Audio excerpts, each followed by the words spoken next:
হাসখালী থানায় এক ভদ্রমহিলা একটি মামলা করেন। Haskhali PS case number 5419 dated 8/2/19, যে তার 6 বছরের মেয়ে বাড়িতে একা ছিল।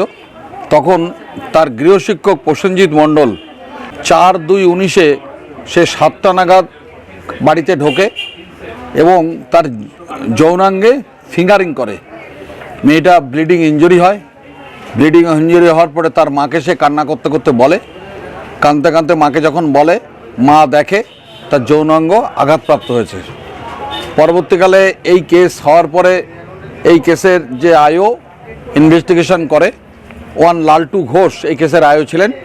তিনি হাসখালী থানার সাব ইন্সপেক্টর ছিলেন। তিনি এই কেস তদন্ত করেন এবং তদন্ত করে উনি রিপোর্ট দেন, চার্জশিট দাখিল করেন।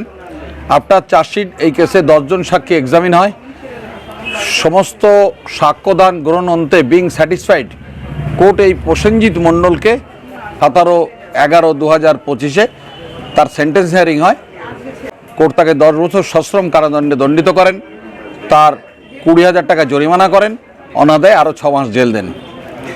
এই রায় সমাজের কাছে একটা বার্তা পৌঁছাবে যে এই যে তো কোনো অপরাধ যদি কেউ করে তাহলে তার বিচার হবে এবং সে সাজাপ্রাপ্ত হবে।